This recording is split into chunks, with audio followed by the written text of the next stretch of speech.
Bom dia, bom dia. Bom dia, minha gente.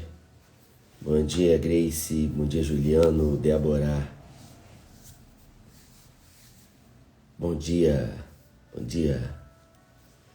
Bom dia, Carla Fonseca. Bom dia. Nessa quarta-feira, minha gente. Essa quarta-feira que eu resolvi abrir a persiana aqui e entrar esse sol incrível. Esse sol de inverno, que não é inverno, que não faz frio, não é verdade? Eu tenho uma palavra que quero compartilhar com você hoje aqui.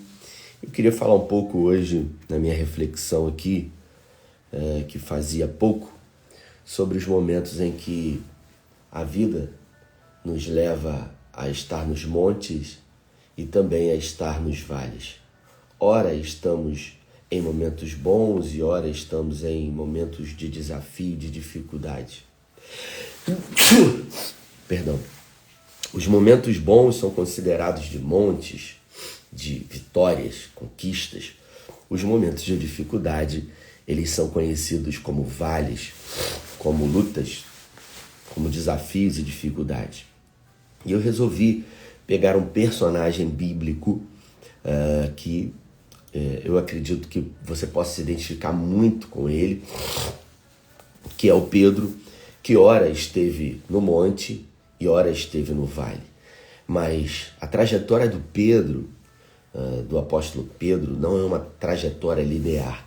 É uma trajetória cheia de altos e baixos mesmo. Então, quando eu olho para Pedro, eu me identifico muito com ele, porque a nossa vida também é assim.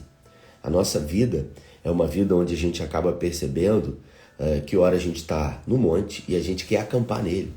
A gente quer morar, a gente quer fazer habitação no monte, mas a gente não pode e a gente não vai conseguir morar nos montes, assim como a gente não deve parar nos vales.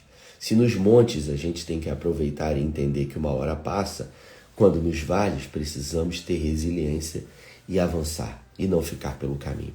Então, eu quero citar alguns episódios da vida de Pedro que demonstram claramente como Deus gosta de usar os seres humanos comuns para alcançar os seus objetivos. E eu queria começar citando quando Jesus e os seus discípulos visitavam a região de Cesareia de Filipe e Jesus perguntou: quem os outros dizem que o Filho do Homem é? Jesus fez essa pergunta para os seus discípulos para saber deles o que eles achavam sobre Jesus. Os discípulos deram várias respostas. Nenhuma delas estava correta. Uns dizem que tu és Elias, outros dizem que tu és mais um profeta. Uns dizem que tu és o segundo João Batista. Mas Pedro bradou: tu és o Cristo, o Filho do Deus vivo. Quando Pedro, no meio dos apóstolos, ele sai com essa afirmativa dizendo: tu és o Cristo, o Filho do Deus vivo. Jesus se aproxima dele e diz para ele: não foi carne nem sangue que te revelou isso, senão o meu Pai que está nos céus. Jesus elogia a Pedro e diz para ele: Pedro, por seu discernimento, e profetizou que a igreja seria fundada sobre essa palavra, que ele é o Cristo, o Filho do Deus vivo.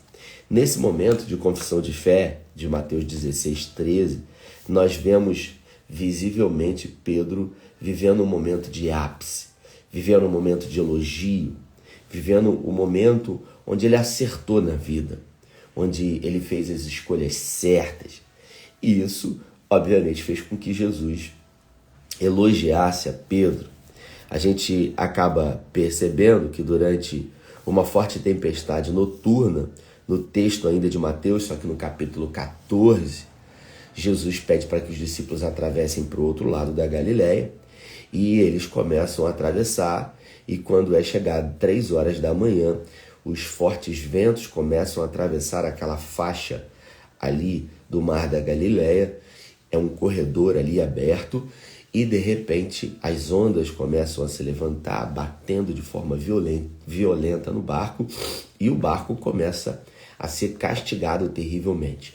Jesus ele desce do monte, começa a andar sobre o mar da Galileia em direção ao barco. Todos eles ficam assustados, temerosos, alta madrugada, achando que era um fantasma.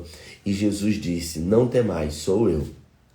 Pedro foi o único dos 12 que estavam ali que disse: se és tu, Senhor, permita-me ir até o seu encontro.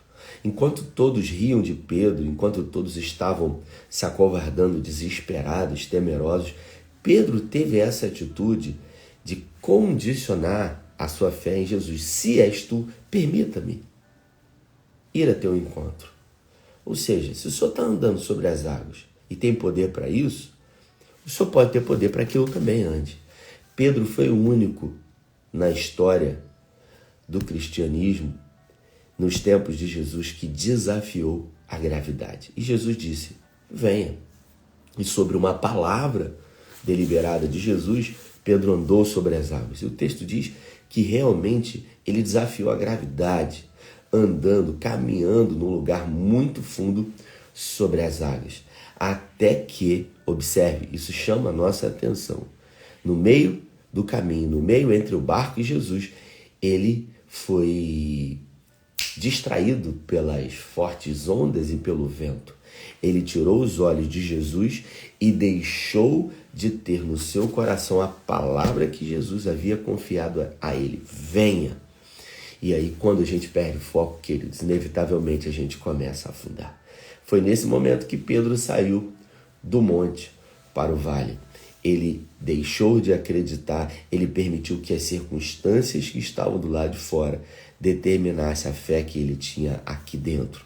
E com isso ele acabou afundando. Todas as vezes que você recebe uma palavra de Deus, você enche o seu coração de fé, de esperança, de atitude, você arregaça as suas mangas, você começa a botar mãos à obra, mas em algum momento, por circunstâncias, você permite que o medo, você permite que aquilo que os seus olhos estão vendo, que o seu corpo está sentindo, fale mais alto do que uma convicção de fé que tem dentro de você, você vai sucumbir. E foi isso que aconteceu. Ele passou do monte para o vale. E Jesus, logo ao observar Pedro afundando e dizendo desesperadamente: mestre, salva-me. Observe que o texto diz: imediatamente Jesus tomando pela mão. Quando a gente lê esse texto, a gente tem a absoluta certeza de que mesmo Pedro afundando, Jesus estava muito perto dele, porque o texto diz imediatamente. Pedro só precisou gritar: salva-me, Senhor. O texto fala, imediatamente tomando pela mão e trazendo de volta. Mesmo Jesus, às vezes, estando muito perto da gente, queridos, às vezes nós vamos sucumbir. Às vezes nos vai faltar fé. Às vezes vamos deixar de acreditar, mesmo já tendo experimentado milagres no momento anterior. Porque Pedro estava andando. Foi no meio do milagre que ele duvidou. O mais difícil foi ele ter saído do barco. Mas ainda assim, mesmo depois de já desafiar a gravidade, ele ainda no meio do caminho duvidou. E olha que quem viveu isso foi Pedro. Isso fala muito para mim, mostrando que se Pedro, que foi esse apóstolo incrível, teve esses comportamentos de altos e baixos, em algum momento na minha caminhada de fé, vai haver isso também na minha vida. Mas quando Pedro viu as ondas revoltas e ouviu o barulho do vento, teve dúvidas e começou a afundar. Jesus levou Pedro, Tiago e João no outro episódio ao cume da montanha, em Marcos, no capítulo 9, no Monte da Transfiguração, onde viram a glória celestial revelada. Moisés e Elias apareceram a eles dois. Pedro pediu a Jesus para fazer uma cabana. Pedro falou assim: vamos morar aqui no monte, porque esse lugar aqui é maravilhoso. Porque quando a bênção chega até nós, dá vontade da gente só ficar por aqui. Mas ninguém vive só de vitória, ninguém vive só de conquista, ninguém vive só de montes. A vida ela é cíclica, ela é estacional. E quando eu estou lá em cima, isso demonstra que eu tive perseverança para chegar. Mas pouca coisa eu aprendo com a vitória. quando eu estou lá embaixo é que eu preciso ser resiliente, ter força, fé, esperança, continuar avançando e acreditando que é possível dar a volta por cima. E foi exatamente isso que aconteceu. Mas Pedro ficou tão deslumbrado, sabe, com a epifania que aconteceu na exibição lá em cima, que ofereceu-se para construir 3 tendas. Na noite em que Jesus foi preso, um outro episódio, Jesus disse para Pedro que feriria um pastor e que as ovelhas se dispersariam. E que todos, de alguma forma, iriam se dispersar. E Pedro, chegando bem perto de Jesus, disse para ele: mestre, olhando nos olhos, ainda que todos aqui te abandonem, eu jamais te abandonarei. Se for preciso, vou contigo até a morte. Momentos depois, ele negou Jesus para uma criada e 2 pessoas sem muita importância. A gente acaba percebendo que em alguns momentos da nossa vida, a gente faz promessas, a gente dá a nossa palavra, mas no momento seguinte, pelo medo, diante de uma emoção que acabou, que foi embora, a gente dá de encontro à realidade. Pedro fez isso e ele negou a Jesus por 3 vezes. Quando estava diante de Jesus, ele disse: ainda que todos aqui te abandonem, eu jamais te abandonarei. Ele estava no monte. Quando lá no átrio negou a Jesus, ele saiu, chorou amargamente e entendeu que as coisas não são muito certas quando agimos pautados por emoções humanas. Eu digo muito em minhas mensagens que nós não devemos prometer absolutamente nada quando estamos muito felizes ou quando estamos muito tristes, porque de uma forma ou de outra, quando estamos assim, estamos encharcados de emoções. E quando decidimos emocionalmente, em algum momento, podemos nos arrepender. No dia do Pentecostes, quando o Espírito Santo desceu, Pedro pregou um sermão poderoso e ele conseguiu ganhar 3.000 almas para Jesus. E aí a gente vê uma caminhada de fé de Paulo, chegando já numa maturidade e achando que chegou a uma maturidade, ele não errou. Ele não cometeu mais nenhum deslize.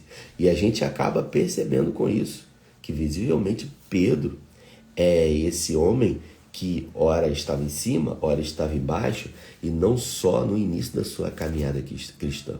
Porque se Pedro viveu isso em Atos, pregando um sermão e trazendo para Cristo quase 3.000 almas, a gente diz: uau, agora realmente ele se converteu.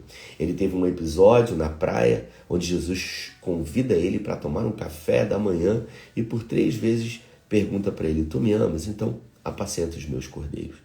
Pedro conseguiu ressignificar o processo de traição de Jesus e agora ele prega esse grande sermão.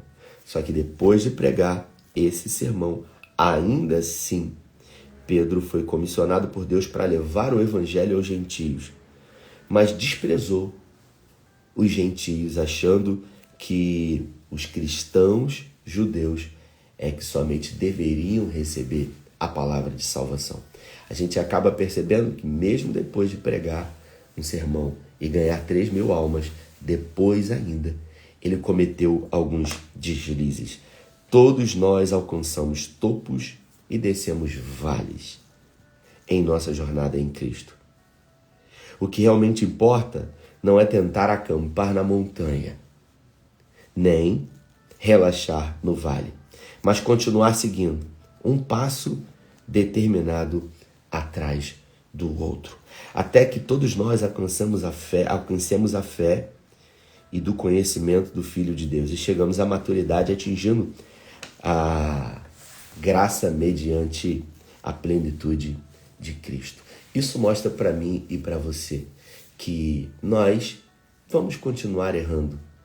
E você que talvez tenha errado muito na vida, assim como eu também, eu quero me dirigir a você dizendo: pare de se culpar por aquilo que aconteceu, por aquilo que de errado você cometeu e que hoje tem impedido você de fazer as escolhas certas, de aprender com os erros que você cometeu e verdadeiramente viver uma nova vida em Cristo Jesus.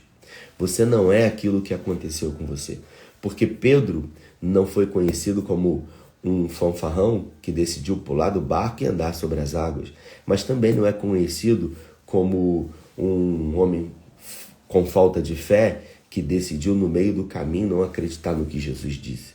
Assim como também ele não é conhecido como alguém que teve muitas só revelações, como também não foi apelidado como alguém que disse que morreria com Jesus, mas que diante da primeira objeção da guarda romana negou a Jesus. A gente acaba percebendo que ora estamos em cima, ora estamos embaixo, ora acertamos, ora erramos, só que às vezes por alguma situação que acontece, nós temos medo de tentar outra vez. É como na escola, que estamos diante da professora, somos criança, e a professora faz uma pergunta, a gente dá a resposta e erra, e todos os alunos caçoam de nós. Temos medo de outra vez, diante de uma nova pergunta, tentar responder, por medo do estímulo aversivo que sofremos. Mas a gente acaba percebendo, queridos, que melhor é tentar acertar, tentar fazer aquilo que é certo, do que somente ficar numa posição de acusação, de condenação e não tentar por covardia, por medo, qualquer outro tipo de atitude. Então, coloque no seu coração que Jesus não leva em consideração aquilo que você fez, uma vez que você fez tentando acertar e colocou diante dele o seu coração. Pelo contrário, eu citei vários exemplos aqui de altos e baixos na vida de Pedro, que não determinaram quem ele era quando estava em cima, mas também não estigmatizaram quem ele era quando ele estava embaixo. Por isso, quem foi Pedro? Pedro foi um homem comum que foi chamado para uma missão e que de improvável foi transformado em vencedor. Deus é especialista em levantar pessoas improváveis.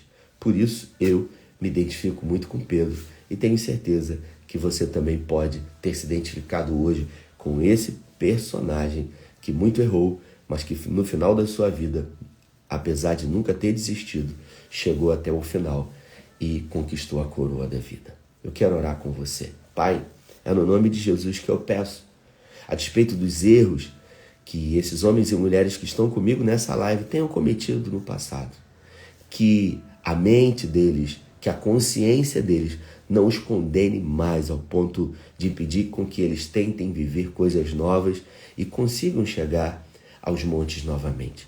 Eu declaro profeticamente que assim como Pedro, que muito acertou e errou, mas ainda assim perseverou e permaneceu firme e foi o bispo da igreja, que assim seja na vida desse homem e dessa mulher. Que o erro não deforme, que o acerto não ensoberbeça. Essa é a nossa oração nessa quarta-feira, em nome do Pai, do Filho e do Espírito Santo. Amém. Glória a Deus. Muito bom, queridos, que Deus nos abençoe nessa quarta-feira e aos exemplos de Pedro, que eu e você possamos ter a resiliência para entender que quando no monte isso vai passar, mas quando no vale também não vamos ficar lá. Que Deus nos abençoe. Se fez sentido para você, encaminhe para quem você acha que precisa muito ouvir essa palavra. Amanhã estou de volta com mais uma live de oração. Valeu!